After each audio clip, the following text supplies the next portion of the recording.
themselves slot in really well with these strategies. Evolution has been a word I think I've used many times this weekend because we've seen the evolution of the Tier Element strategy, the evolution of the Rescue A strategy, and now we see Dragonlink, a deck that's been around for a few years now, continually evolve and adapt as there have been new releases. I think with like a Rise Heart gone, a lot of decks that can finally just rely on the graveyard, without, getting most of your cards getting banished half the time. Most of the games you don't have to worry about that being on the field. It's definitely opened up the game a lot more. Yeah, in addition to that, Kashtira cycling out, at least in terms of its prevalence prior to the recent Forbidden Limited list, it's also cycling out a deck that utilized Dimension Shifter in the main deck. And now when you look at the field, there are a few decks. Flow Under Ease is still out there. Decks certainly side Dimension Shifter, but now not only do you don't have to circumvent the Dimension Shifters in the main deck, there's also the fact that Rise Heart is banned. The combination of both makes these graveyard-based decks really flourish. Yep. These players are just about to get ready, and we are getting into game number 1.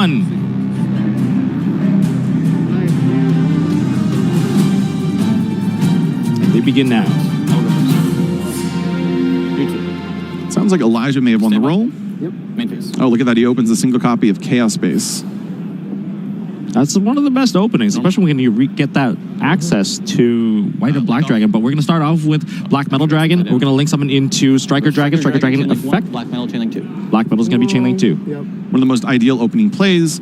It allows Elijah to make 2 key searches, both within the same chain link.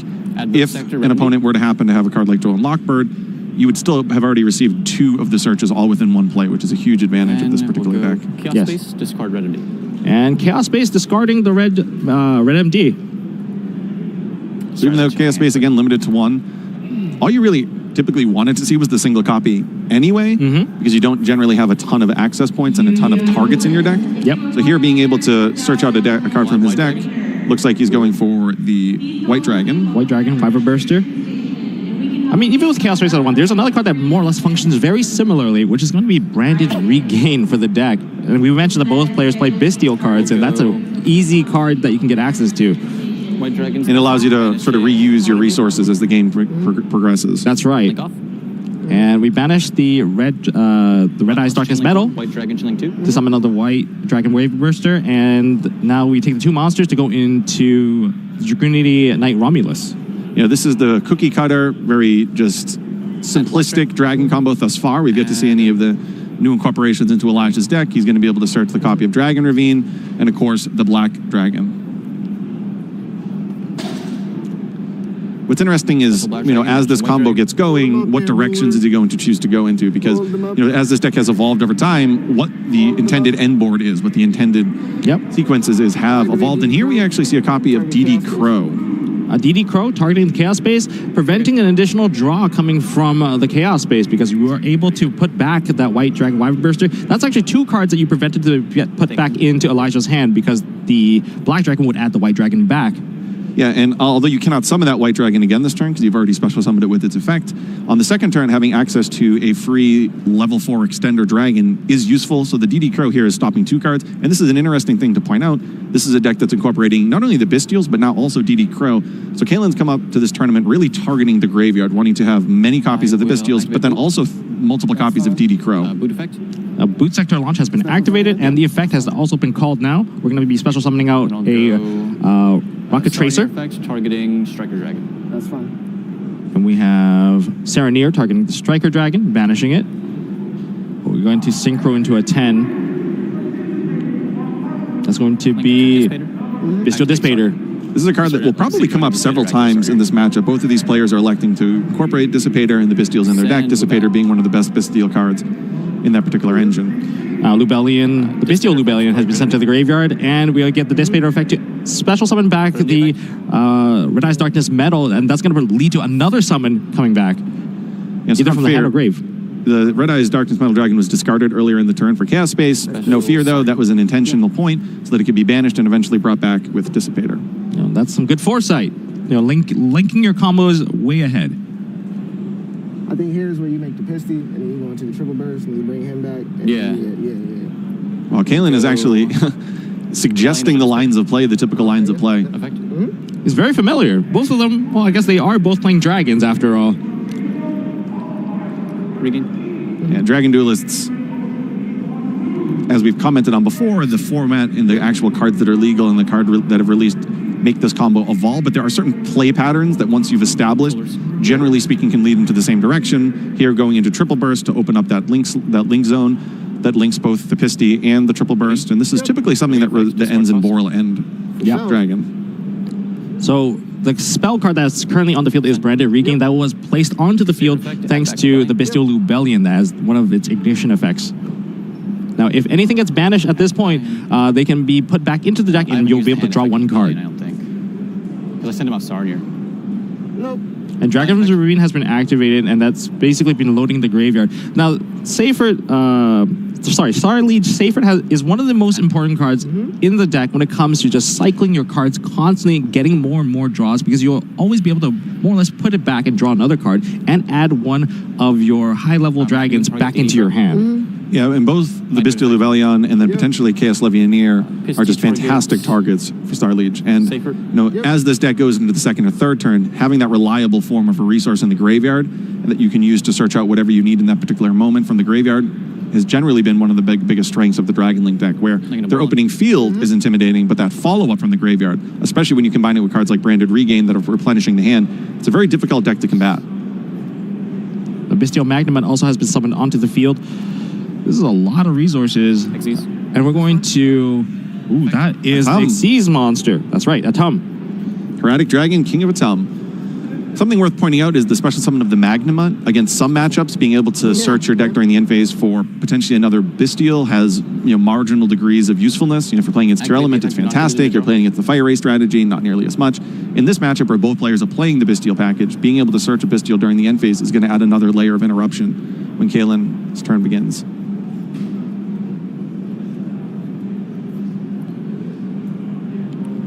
Borland, target Pisty, target Tracer.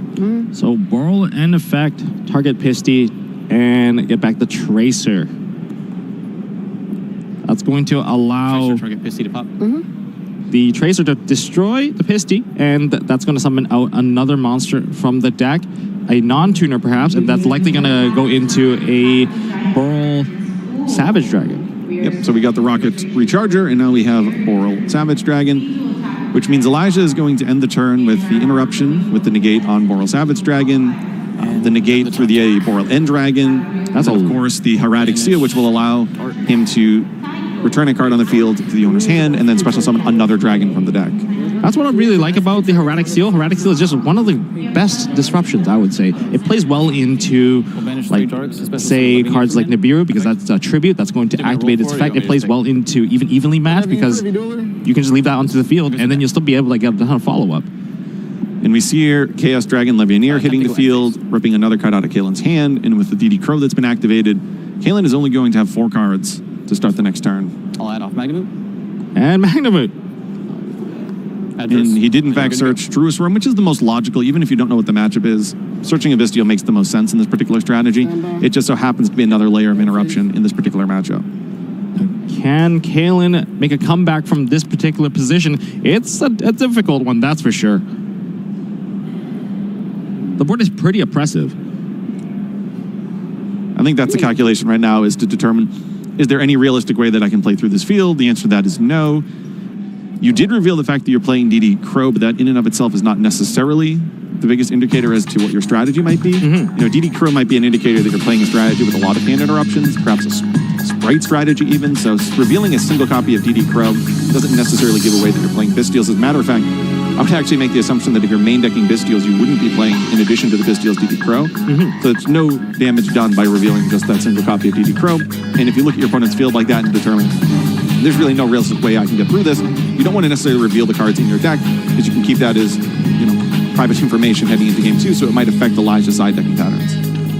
Well, going in blind, definitely not the best. You might keep some cards that are not so advantageous, but maybe we're going to finally see what Kalen has to offer, especially likely probably going to choose to go first, as the current situation where he did not go first didn't work out in his favor.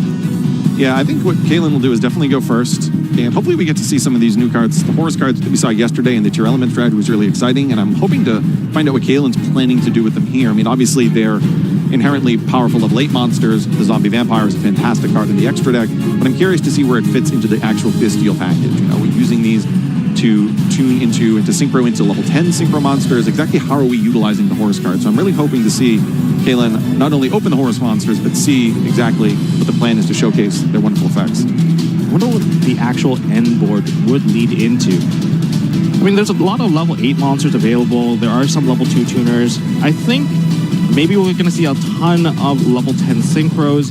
It seems like level 10 synchro decks are just very popular right now. Like some of the best synchros, like, you know, every generation has a different level of synchro that's usually the most dominant synchro level. It does seem like level 10 has finally reached that point. Yeah, between Baroon DeFleur, Chaos Angel, and Dissipator, there are 3 pretty powerful level 10s, if not more, in Kalen's deck list that I think all set up differing forms of interaction and interruption on the opponent's turn, and trying to get as many of those on the field as possible could be what the game plan is.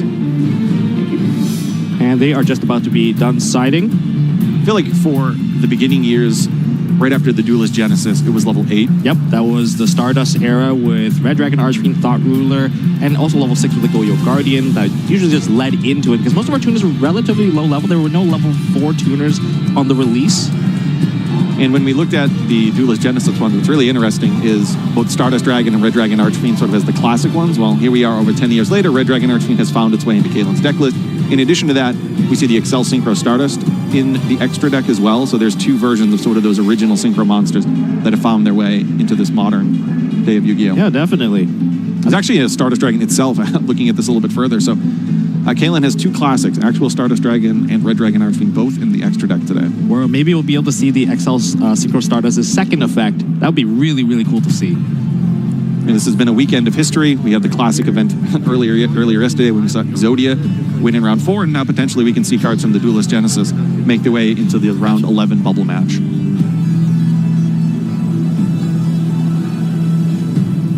So it looks like these players have just finished side decking. They have their 5 cards. They're just getting the okay commentators like talk from about the judge. Game? Are they doing the thing where the commentators like talk about the game right now? Yes, to a certain extent. Can't wait to watch. We are, in fact, doing that. But they're waiting for the okay from the judges, and then we'll be into this second game. So one thing about that game is it went so quickly that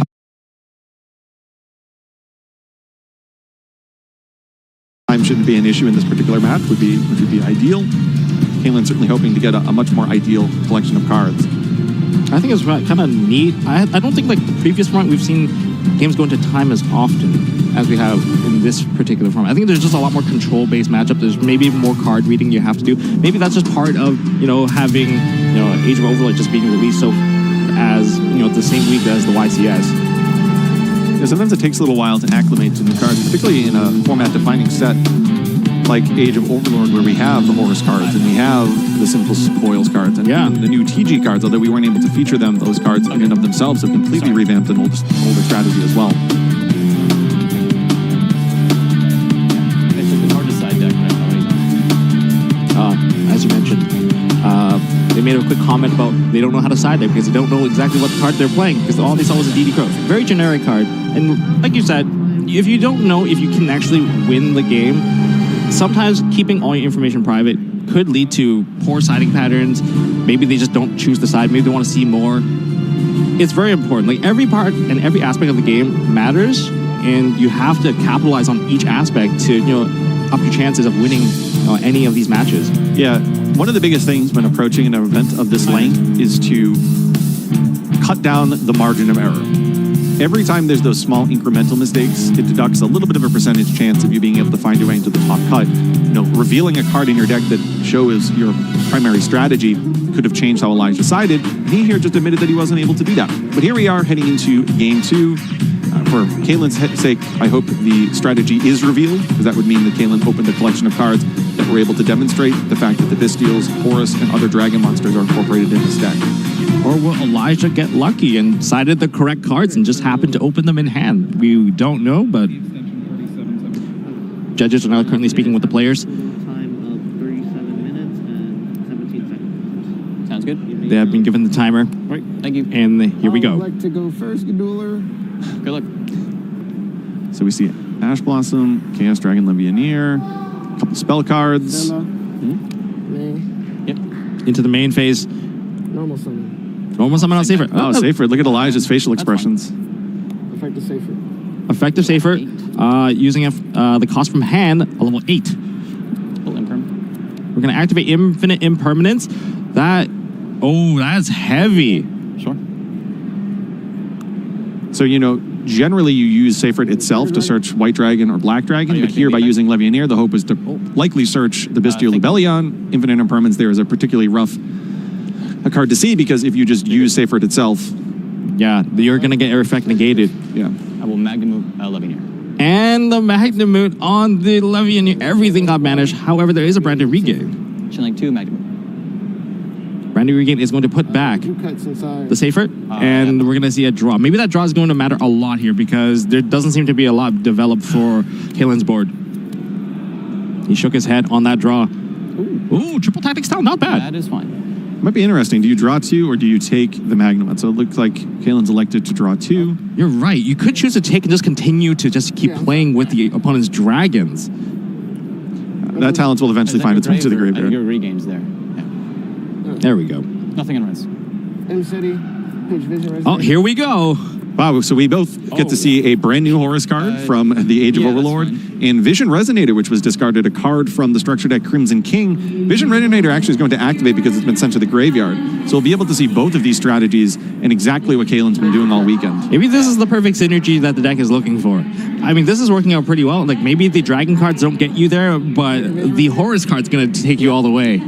So Vision Resonator is going to allow Kalen to search a copy of Crimson Gaia, which has a few different effects. The primary one is that you'll have the ability to special summon back that Resonator.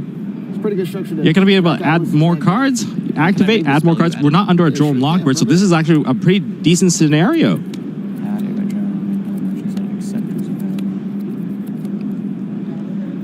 Destroyed by Now, Vision Resonator, one of the new cards from the Crimson King. Thank you. Activate it. And I'll be able to see exactly how these cards work. Sure. And we also have King's Sarcophagus, so the M-City in the graveyard is likely to come back as a free, I believe it's dark. It's a dark type, a dark attribute. And if we can add a Vision Resonator into hand, that's going to be a free special summon of a level 2 tuner. Yeah, I shortcutted that a little bit. So you add it either from the graveyard or the deck, the copy of Vision Resonator, and then you can special summon it if you have a level 5 or higher dark monster on the field, which this deck is generally speaking going to do relatively quickly. But it essentially is going to act as an extender when you're able to pull these off. That's fine. Yeah. And here the Bystial Lubellion will be discarded, allowing Kalen to search for a Bystial monster, presumably the single copy of Magnamut. Hold on a second. Yeah. M-City cannot be summoned until the King's Sarcophagus is on the field. Now we get to special summon the M-City. You can also special summon, continue your play. I want to go and be that guy. I do. Effective Sarcophagus? Effect of Oh, Sarcophagus. That's good. So this is one of the additional effects. So Sarcophagus isn't just a card that sits there on the field, allowing you to summon the Horus cards. It allows you to also essentially turn any card into your hand for a Foolish Burial for other Horus cards. And now what you'll be able to do is get a second level 8 into the graveyard, and because the King's Sarcophagus is still on the field, it can immediately hit the field. It looks like that's either... It looks like a happy. It looks like a happy. It does look like a I happy. mean, you do have the one card that's banished already, so like you can add it back.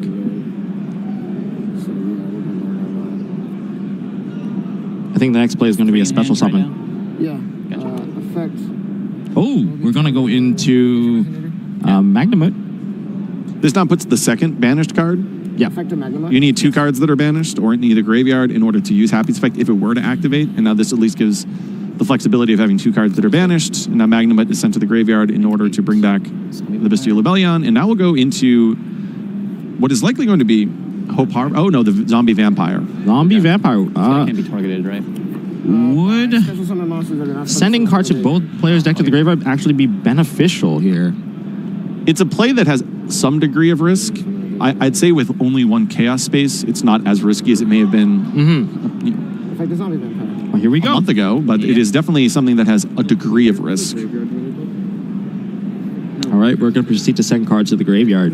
Even cards like Safer can be valuable for Elijah to have into the graveyard. We saw how valuable that could have been in the first game. Right. Yeah. So we'll see what the top of the deck holds. We've got Sereneer, Triple Tactics Thrust, Ash Blossom,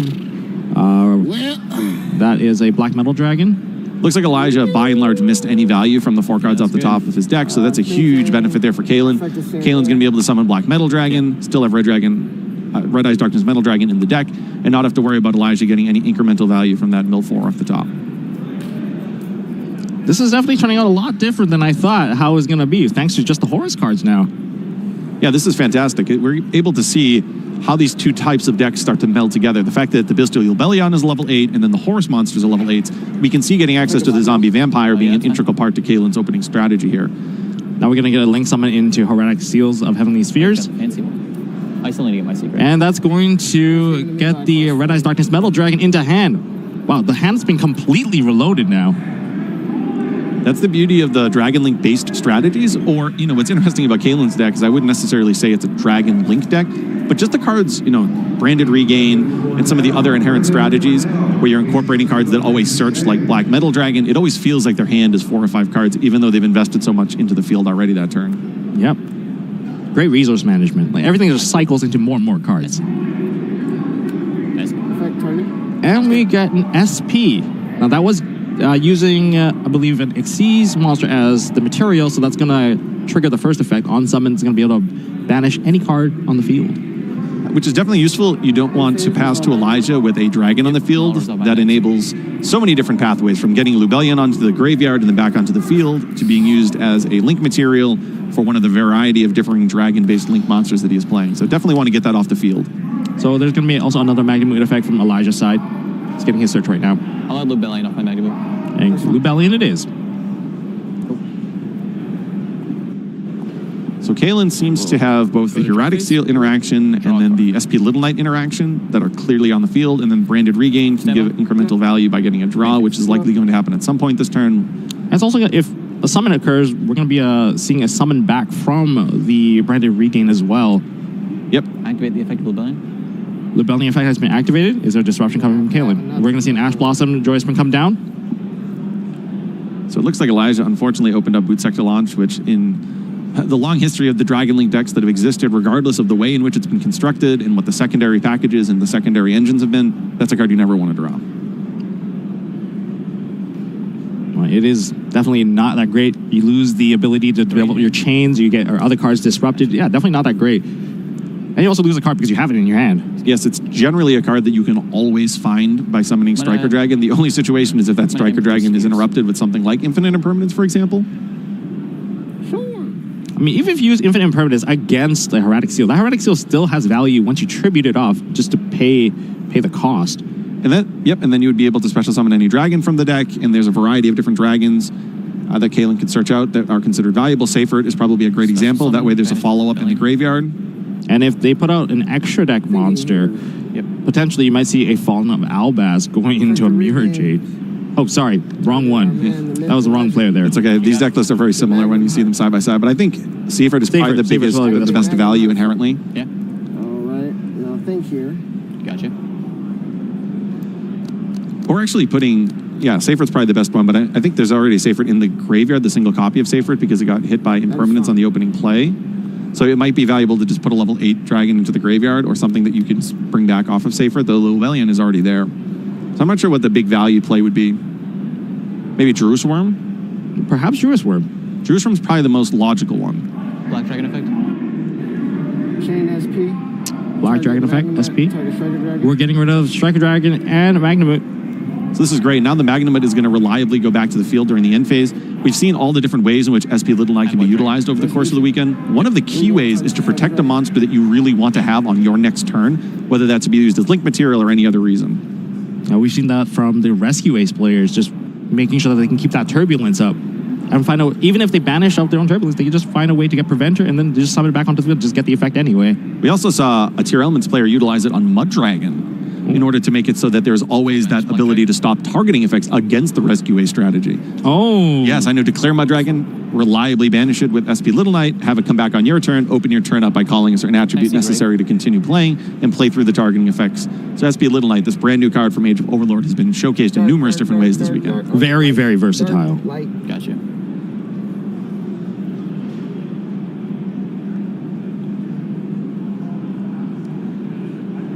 I think Ken is playing really, really well into I'd say multiple disruptions on the very early turn. He has 2 copies of Infinite Impermanence, one used during Kalen's opening play, and then one here by Elijah to shut down the return to hand effect of Heretic Seal. Normal summon, not safer. What's left on the disruption for Kalen? With the Heretic Seal already turned off. They would have to be in-hand interruptions because the regain brought back the Magnamut, which triggered its effect. SP Little Knights used its effect, that's why Magnamut is currently banished. The Heretic Seal has already been Infinite Impermanenced, which means, yes, you'd be able to special summon a dragon from your deck by paying the cost on Heretic Seal, but there's no dragon that you can special summon that's going to have a clear interruptive effect. Drewsworm has sort of a middle ground where if it is sent to the graveyard, but there's no inherent reason why it would, at least by Kalen's decision right now. We get Boot Sector launch activated right now. Then we special summon out the Rocket Tracer. Rocket Tracer activated effect to destroy the Boot Sector launch, getting the Rocket Recharge onto the field. Ooh, we see one of the most powerful interactions here is having Nibiru with Heretic Seal on the field yourself. That is really, really good. Wait. And I think not only does that Nibiru clear the field, took I think that was it. That was it. Elijah says, yep, that Nibiru takes the game, not just clears the field. Heretic Seal effect. There's too many additional points of value that Kalen was going to be able to either search out or special summon before their turn began again. Now, there's no more surprises for either player. The side decking here is probably going to be the most optimal that they're going to be able to do it for the all-important Game 3. So, not that you would ever consider siding up the Bystials in this particular matchup, but now it's clear as day the Bystials are the critical part of this particular matchup. It'll be interesting to see how Elijah sculpts his deck now that he knows that this isn't quite exactly a mirror match, but there are some similarities inherently in the strategy. I wonder if he's thought about what it would be like to play against a Bystial deck with the Horus package. That's not something that I anticipated seeing a lot this weekend. He also saw at least a little bit of the Vision Resonator package. We didn't get to see any of the Red Dragon cards from the extra deck, but all aspects of Kalen's deck now have been revealed. The Bystials, the Horus, and in addition to that, the cards from the Crimson King structure deck. I think the siding pattern for these players in a mirror match, it's pretty hard considering the Bystials themselves are really good against themselves. Yes. So there's not much room in terms of like that particular area. But when it comes to, say, like disruptions like that are generic, what would you think that would be very useful in this case? Both of these players have Droll and Lockbird in their deck, and I think that's the absolute go-to card. Droll and Lockbird has so many targets, and a lot of the targets are early on in the combos. You know, sometimes Droll and Lockbird's too late, because that one single search is vital enough, but with these particular strategies, whether it's by searching King's Sarcophagus, whether it's searching off of Chaos Space, a lot of the plays early on involve searching, and then with the intention of whether it's getting draws later on in the turn of Branded Regain, Chaos Space, or doing additional searches. Droll and Lockbird has historically been one of the most backbreaking cards for the Dragon Link or Dragon-based strategies to deal with, and I think that could be the case here. Okay. Double sleeve always feels like 60, man. So there's going to be a potential risk if you choose to go first in this case, because of the Droll and Lockbirds. But sometimes if you're choosing to go first, you just have to learn how to play around some of these cards. And you got to optimize your first search so that even if you're going to be locked under, you can develop something that will keep you alive. So buying the extra turn is going to be crucial because both of these decks can deal a ton of damage over just one turn and maintain full control all the way throughout. It'll also be interesting to see how they sequence their Bystials. Is there ever going to be a point where you can make a significant play without putting a Light in the Dark in the graveyard? Highly unlikely, but it is important to note that the fact that both these players are playing the Bystials, if a special summon of a Bystial is critical to a line of play, you need to be aware that there's a huge risk to that. And if you can potentially make that special summon without there being a monster on the field, that would be a potential way of playing around the Bystials. And this deck actually has a couple different ways of doing it, where you can pay the cost of something like the Heretic Seal and get that off the field, and make it so that maybe your opponent has a monster but you don't. But nevertheless, we're going to jump here into Game 3 of our Round 11 bubble match to determine who is potentially going to move on to the 9-2 record and have a shot at the top 32. Freeze play, that is time in the round. If you need help with So right now they're just talking with the judges. The judges are just passing them information, waiting to get ready to get this game started. Yeah, each of these players has an amount of time that's different than the rest of the players. You know, the feature match players typically play a little bit later, a few minutes. So the judges are just confirming exactly how much time is left in the round because it's unique to these two players. Elijah is opting to go first. I makes all the sense in the world. We do see a copy of Drone Lockbird. There's a Dragon's Ravine in hand as well. A Dragon's Ravine is an interesting one where, unlike Boot Sector Launch, Boot Sector Launch usually feels bad to draw. Dragon Ravine, although it's a card you generally can get for free through your search with Romulus, you don't mind drawing it because it can work as a starter in some circumstances. So we're going to normal summon the Rocket Recharger, link summon that into the Striker Dragon effect, adding the Boot Sector Launch right now. That's not the most ideal opening. Rocket Recharge, not exactly a card you want to normal summon. And then we see here a copy of Droll Lockbird. Activate Sarnier, targeting Recharger. Drone Lockbird will not be able to stop this Serenir. Serenir banishing the Rocket Recharger. That's going to summon out. We're going to link summon both of these, and that's likely going to trigger the Serenir. Serenir effect is going to send one of your branded or your Bystial card into the graveyard. Which, if this was a branded deck, we'd see potentially something like branded opening. In this particular deck, we're going to see I'm an idiot. You cannot send that safer because this is not the Dragon Ravine. Nope, it is going to be Bystial Lubellion. I was just about to say, in the branded versions of these type of decks, there's a lot of different choices. In the Dragon versions that are strictly just playing the Bystial to incorporate with the Dragon cards, you're always sending the Bystial Lubellion. You know, under the situation of Drone Lockbird, Elijah's navigating this actually pretty well. Considering that he's trying to more or less kind of bypass that Drone Lockbird by putting stuff not out of the deck just so that he can get it from somewhere else, like the graveyard. Attempts to go end phase. And we're going to go straight into end phase now. There is a disruption here through the Heretic Seal. Heretic Seal is very, very powerful. This is a somewhat mindful play from Elijah to activate the Dragon Ravine and not actually do anything with it, because he wants to have a target for the Heretic Seal, so in case he needs to preemptively use Heretic Seal, there's at least a face-up target on the field for him to target. That's right. Now, because Elijah is the one running Fallen Albaz, this could lead to multiple levels of disruption, from the return to hand, to the fusion of a monster, to a Mirror Jade. These are all potential. That's 3 lines of disruption just coming from that one card. And that's not something that you would generally anticipate from Dragon Link strategies, a copy of Fallen of Albaz, but it makes Heretic Seal a much more powerful interrupt. Because not only is it the bounce to hand, which is clearly on the field, right? There's no surprise there. The surprise is, what are you going to special summon from your deck? Well, from Kaelin's point of view, the typical cards that you search, whether it's Magnuma, Druis Worm, Safer, they might not necessarily feel like huge layers of interrupt. Fallen of Albaz, though, that is inherently a huge layer of interruption. We're going to lose the copy of the Bystial Lubellion getting banished by the Magnamut from Kaelin's side. And that's going to summon his own version of the Bystial Lubellion, tributing it off. And now we see both players using Drone Lockbird on the opening turn. You notice Kaelin didn't activate the Magnamut because there's no reason to. You simply cannot search during the end phase, and therefore you cannot activate the Magnamut. Oh, we're going to immediately use the Heretic Seal. It might potentially be in battle phase because it does threaten. And it's going to be the Magnamut. Alrighty, good sir.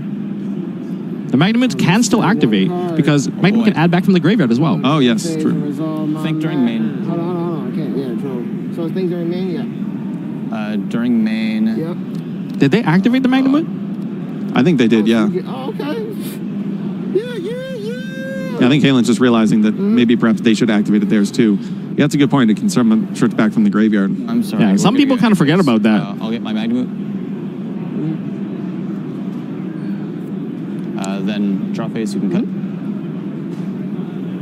Magnamut, add back Mag. He added back Serenir. Serenir. Yeah, there's no way that Magnamut is adding back Magnamut. I'm like, it's at today. 1. 4 in hand, 1 is Lubellion. Set card. Well, the field, Striker. very different from the last couple of games where big boards were being built. This time, people were getting locked out left and right. Drone Lockbird came in handy for both players. We're going to see if that one set card is going to be enough to keep everything alive, or does Kaelin have some disruptions from the hand to destroy the entire chance for Elijah to kind of make a big comeback? That's what I've been You doing get used to the one whole thing, tournament. yeah. XZs Oh, we're going to see a King Atum. to A2. Yeah. A2 effect. Atum effect can just summon any dragons from the deck and keeping the effect, but that does zero out the stat points. Also, with the detached Serenir, we'll be able to send another copy of the Bystial Lubellion. That one that was first sent to the graveyard on the opening turn was banished. So this is going to replenish the Bystial Lubellion in the graveyard for Elijah. That's great synergy. Even though you pay a cost for something, but you get something from that cost, it just makes it more or less free. So Absol has been summoned onto the field. That's going to lead to the rocket package being added back to hand at some point in this game. Over Absol Look at this interaction. Absol fulfilling the requirements of the Bystial Rebellion, allowing it to be special summoned to the field, and now it's both going to eventually allow Bystial Rebellion to put a branded Spell Trap on the field, and then of course you search Rocket Tracer. Now we hit a drone logboard just now, so the searching is now going to get cut short. Conveniently, the Bystial Rebellion circumvents that by placing the card directly onto the field, but certainly from this point forward, Elijah will not be able to search the main deck. My grave, yeah. There's still quite a bit of damage on the field here, but I think in Yu-Gi-Oh! Nowadays, you either take them down to 0 or more or less they just have another turn and they get just to kind of clap back at you. Yeah, unless it's a Makako deck, in which case it's going to take 4 or 5 turns if the previous feature has any indication.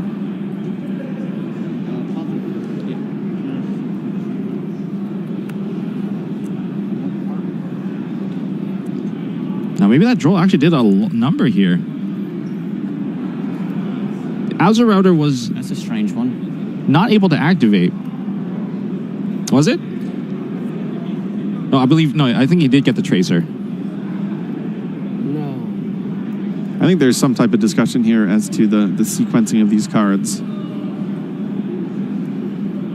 It may have involved the droll. You remember to write that on your list, right? Oh. Abstrader, yeah.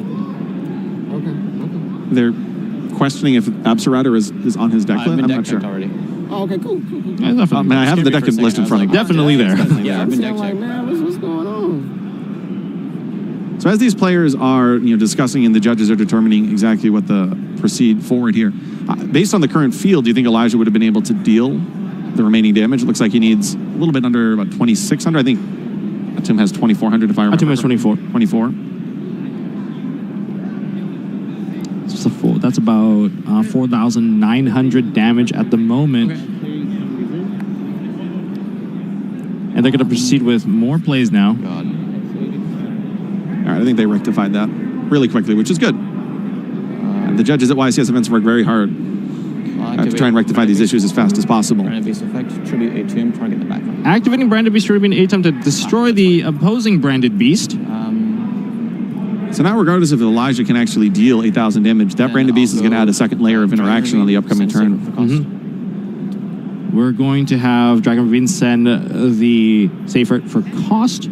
I'll send Levianeer to graveyard. Levianeer has been sent to the graveyard from Dragon Ravine. I think that's going to be likely added back to hand. Effect to add Levianeer to hand. Safer effect, add Levianeer back to hand. You can't go for the Branded Regain for the draw because we're under drawn Logbird at this point. So that one's gone for good. And actually getting the Atum off the field is important because the effect did activate this turn. It wasn't able to attack directly, so as we were doing the math, it was actually a little bit less than it appeared. I think he has it. He has the damage now. Now he does, yes. Yeah, with the Rocket Tracer now it will destroy and summon directly from the deck.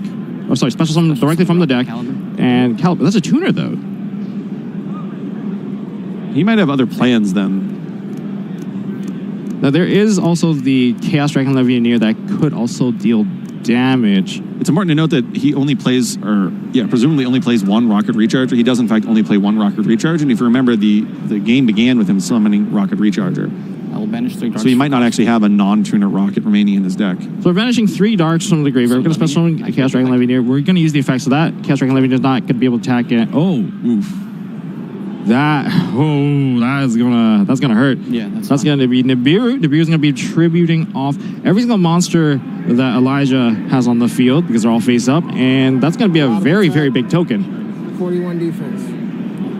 Think on resolution. Or I guess Levy needs to resolve first. Yeah, Levianeer also needs to resolve. So Kalen's gonna be down to 1 card, starting with 2 on the next turn. Okay. 46 attack, 56. So obviously you need to use the Nibiru there, or you risk it getting sniped out of your hand with a 33% chance. Yes. I think it's a still pretty good point, considering that none of those monsters really, trigger in the graveyard. They're not going to gain anything. You're under drone Logbird, even if you do gain anything, so everything's kind of been cut off. The fear here is that this is going to have 4,100 defense and then way more attack. Yeah. Nibiru doesn't deal with that on its own. So Kalen's only going to have 1 card in hand, plus the card that is drawn on the upcoming turn. It's for their also sake, you hope that there's something that they'll be able to do to deal with that Nibiru token, because as powerful as Nibiru is, the downside of leaving that token doesn't usually come up. Like here, if you can't deal with it, you're going to lose to that token. And it's also not going to be that easy for Kalen to deal with because there's also a branded regain and beast on the field. So if there is a possibility of summoning back a Bystial monster, that branded beast also adds another layer of disruption. Maybe if your option to destroy that token, it could get completely removed thanks to branded beast. Yeah, you're going to need something. Summon Magnemute defense. And speaking of which, there it is. Yeah, eating a Nibiru and still staying strong. And Kalen's down to, well, going to start with 2 cards in the next turn, so this is going to be pretty difficult. Both of the cards in Kalen's hand are going to need to deal with the field. They can't be Droll and Lockbird. You can't have Infinite Impermanence. There needs to be cards that maybe Triple Tactics Talents could bait out a monster activation. If you were to summon a monster, right? If you summon a monster and it triggers the regain, you might be able to find a card like that. But both of these cards need to interact with the field. Yeah. Be interesting if one of them was Imseti. I'm curious how the Horus would work here, because you would get... Gotcha. We're going to see a battle phase directly swing into the Magnemute. Magnemute gets destroyed by battle. Well, that somewhat turns off the branded beast. I mean, branded beast can, you know, go online again if the regain activates again. The Magnemute gets summoned back onto the field. What might be the best option is to simply just pass the turn, because the hope is there that Elijah has a card in hand that doesn't do anything. And now, Jerusalem has been added in hand, and Jerusalem is a potential option to clear off that token. It is, but it's also going to trigger the regained. I think that at some point you just have to accept that regain is going to be a part of this. But at the very least, if the Jerusalem does hit the graveyard, you may survive another turn. Regain, targeting Magnemute. Okay. So the problem here is that this is going to bring back the draw. It's not optimal. No. I guess I have it, as usual. I will draw regained. Regain, draw. Activate Crimson Gaia. Oh, Crimson Gaia. So now we see Crimson. They can add the Vision Resonator into hand. Presumably that's the only target. Yeah, I think that's the only option. Okay, I can do that. I think Kalen has just realized that there is some sequence here that has made this decision quite easy. So now we are likely going to see a special summon of the Vision Resonator. There is a level 5 or higher dark monster, being the Druid Worm, and that's going to send the... Ooh. Now we see the interaction as to why the Vision Resonator from the Crimson King structure deck works so well with the Bystials. The Bystials are all inherently level 5 or higher dark monsters. So with the Druid Worm being sent to the graveyard, Druid Worm cleared off the token, and we get the Lubellian summoned out from that tribute. And that's going to be a level 10 synchro. That's going to be Chaos Angel. Chaos Angel taking out the branded beast. And we're going to pass turn on. This is a lot of damage. Used Dark Light. Yeah, Chaos Angel is going to be very difficult to deal with only a few cards at your disposal. So let's see what Elijah is able to do. One of those looks like Quick Launch, which is usually a good card. But this late into the game with both Rocket Recharger gone and Rocket Caliber, it simply can only special summon Rocket Tracer. And I'm not sure there's a target in the deck from that point. I will add Magnemute. Yeah, that seems to be... I think that line is basically done. Activated effects. So Lubellian has been activated, and where does he where Elijah's going to try to take this? Now that's a light and dark material Chaos Angel, making it so that monsters cannot be destroyed by battle, and I believe they're unaffected by monster effects, activated monster effects. Yeah, whenever you can get both the light and the dark effect off Chaos Angel, it adds a huge difficulty for your opponent. So the Synchro monster is specifically unaffected by monster effects, which obviously includes itself, but all monsters cannot be destroyed by battle. Regain target what? The Lubellian. And that's what I love about the Dragon decks. Their attack stat line is just so high on basically all of your your mid-range monsters and all of your end-board monsters, all huge. So now Druid Worm hits the field because Magnemut was special summoned by Elijah, and Branded Regain allowed the Druid Worm to hit the field. Branded Regain second effect also activated because a light or dark monster was banished, allowing it to be returned to the bottom of the deck and a card was drawn. Now this game has been going back and forth. I'll activate Quick Launch. Quick Launch. Gets ashed right away. One Ash Blossom drew off of the Branded Regain. Perfect timing. So being able to special summon Tracer would have allowed Elijah to go into a level 10 synchro with the Bystial Magnemut. Because again, as I mentioned, there are no targets left in his deck for the actual Rocket Tracer effect, but the fact that it can just serve as a level 4 tuner would have potentially been able to play through a little bit of what's going on Kalen's side of the field. It could have been going to a bit of a standstill if they really wanted to, where neither player can get their monsters destroyed by battle. If they go into Chaos Angel, they could have also went into like a Dissipator just to try to cycle some of the banished cards back onto the field and maybe regain resources from there. I don't.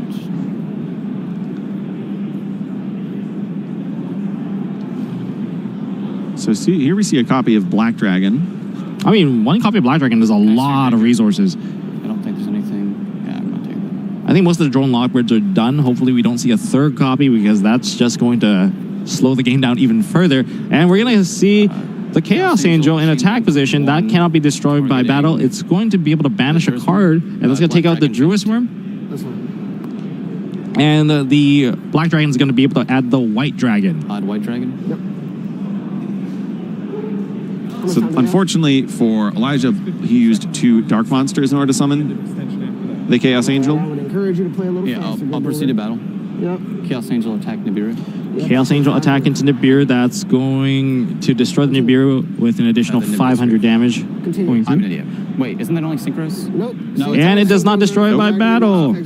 Yeah. It is the light effect Both of Then them. I will that go is synchro end phase specific. And I'll resolve Magnaboot. And now we're at that point where battle phases are more or less stunned out until the Chaos Angels are removed from the field. I'll add Jerusalem. And then What's interesting about Magnemut is even though it's been limited to 1, we see constant streams of advantage from Magnemut just recurring. Almost seemingly every end phase of Magnemut effect is resolved because of branded regain. Yeah, that's something that we've also noticed at Worlds this year. Even though there's only one copy, that's fine. one copy is enough as long as you can cycle it. And with the Bystial Lubellion, you always have access to it.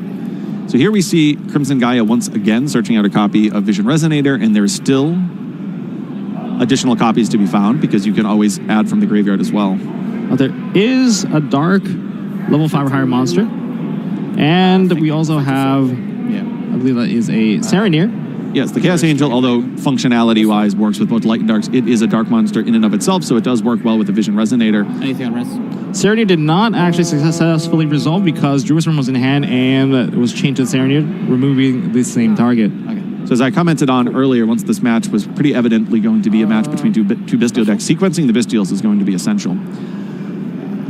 That's fine. So we're going to special summon out the Vision Resonator. If we can get into an 8, there's a way to clear off every single monster from what I see in Kalen's deck list. If we go into the Red Dragon Archfiend, there's a good potential there. But It works well with the Crimson Gaia.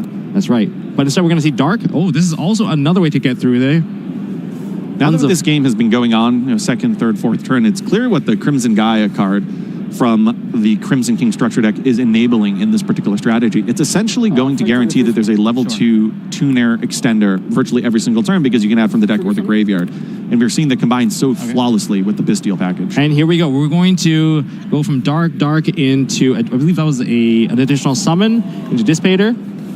That led to Synchro. So the correct levels were met. They successfully lined onto the field. Dissipator now, has a ton of options here. Sure. Targeting the Magnemut, Yeah. summoning it back, Magnemut effect.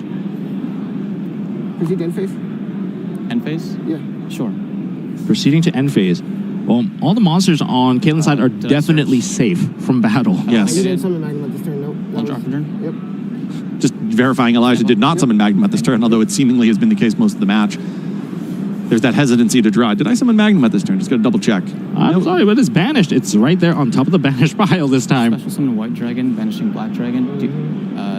Activate Regained. White Dragon to Black Dragon. Black Dragon is now going to be put back to the bottom of the deck and regain effect. After I searched. Oh, no. I went. No, I searched for my deck off a Resonator, so yeah. Yeah, there is a search. There is a cut. And did we get the draw yet? Yeah, it looks like Elijah activated his copy of Branded Regain, and then Kalen chained their copy of Branded Regain, which meant that the target for Branded Regain that was originally targeted by Elijah was shuffled to the bottom of the deck, making it so that he was unable to draw. Ah. Sure. Okay. Right, yeah. Can I see your grave? Yep. So the Jerusalem will not Targeting activate dark, targeting because dark. of Chaos Angel. Your dark. There is one monster that can get Man, removed. she gotta go. Yeah, I guess it's the Magnemite. Team. That's true. That good? Yeah. A bit of a standstill at the moment. It's hard to break through the field at the moment when monsters can't be destroyed by battle. But that Link monster could funnel in a lot of damage because it can't be destroyed by battle. You just attack everything into it. Chaos Angel Wow, that is an Dissipator doesn't impressive do anything. interaction I'll go that you back just to- pointed out. You know, typically with Chaos Angel, you think you're safe, but if you put a monster on the field that cannot be put to defense mode, it makes you vulnerable to a ton of damage. I wonder if there's going to be enough damage in this one turn, all over the course, all over the top of Dark.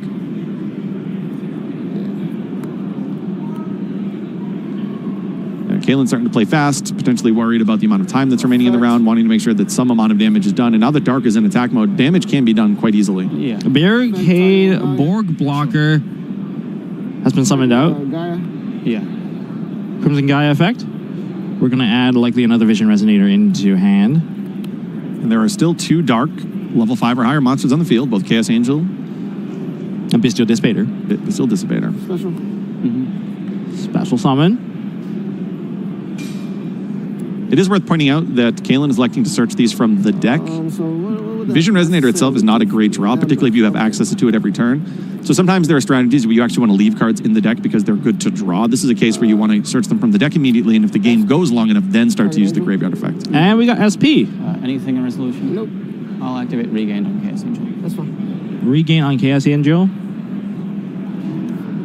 Did you cut? Or does it matter? Did I search? I don't think so. I'll just draw. Okay. You're going to draw. SP cleared out 1 card. There's no direct attacks now. If you do use the banish effect of SP, there is no direct attack. Fact. There's no arrow that points there. Oh, yeah, you right. You show right, bucko. I have to issue a key. Have you received it? That's fine. No. Ooh, yeah. SP does not offer a link arrow pointing down. You can't just go into a Striker Dragon and keep going. No, you would have to use other monsters on your field. He's ranked high on life points. Fact, target the Magnemite. Attack position. Are we going to get into battle phase? Everything is going to attack mode. Yep. 25. Sometimes the clock that we have on the screen isn't necessarily Dark. correct to the exact second, but it is funny how just with 5 seconds left, battle phase was entered. I don't know if clear the Chaos Angel was the correct move here. I'm not sure there was the ability to deal. There's no damage to... You can't use all of yes. your monsters anymore. 35 game. You can't attack directly.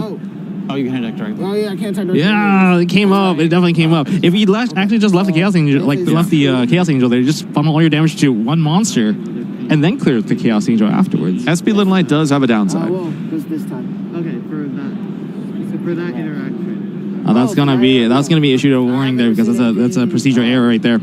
Infractions outside of this round. Oh, that's very unfortunate. That's why you had to read all parts of the cards. The restrictions are what really just cost a lot of people their games. What it is worth, if you are Go sitting ahead. round 11, you think you have game on the field, you get pretty excited. Yeah. So it's understandable. Magnemite. Oh, yeah. Nevertheless, we still want to play flawless YuGiOh all Yeah. of the time. And with that being said, keeping Chaos Angel on the field longer may have been a more ideal more ideal play here. Yeah, definitely. I think because with the amount of time that you have, you definitely want to be able to deal as much damage. So maybe not answering to the Chaos Angel first would have been the better idea because Chaos Angel is bigger than Dark. Bystial Dissipator is bigger than Dark. And you also don't want to destroy the Dark either because Dark has an effect in the graveyard. So what's interesting here is Elijah opens up by summoning Bystial Sereneer before putting any other monsters on the field. That way it stops Kaelin from using a Bystial from their hand, because if you do not have a monster on your side of the field, your opponent cannot activate the Bystials as quick effects. And now we see Fallen of Albaz at the field. Oh, that is going to be destroyed. That's not going to be able to get the resolution. The thing is, even though all the monsters cannot be destroyed by battle, sure, there is an SP on the field. There's a Little Knight, but that Little Knight can just, if you activate an effect, you can just get rid of it yourself, and then you can leave the highest attack position monster so you can keep your life points safe. Do we get that time back? Okay. It's also worth noting that Elijah attempted to summon Fallen of Albaz, but the Bystial Dissipator destroyed it. There's the option there to negate it, but destroying it is equally the same because the Fallen of Albaz needs to use itself as a fusion material, and if it's off the field, it works the same as if it's negated. Either way, it's going to stop the fusion summon. So we almost saw a Mirror Jade, which I don't think I've seen at all this weekend. I wish I got to see that play go through, but not through this field. That's not likely going to happen. Special by banishing. We're going to special summon Red Eyes Darkness Metal Dragon. Okay, it's a pretty good card. Regain put back dark. using his effect? Yeah, I'll use the effect. We're going to attempt to use the effect. SP Little Knight, that's going to clear off both of them, but that doesn't necessarily negate it. Then Rhythm D will resolve all special. We're going to special summon out a dragon from the graveyard. I don't think he has anything in hand. That's Yeah, the dragon. could he get the Fallen of Albaz? But he doesn't have anything in the hand. Fallen of Albaz does have a cost.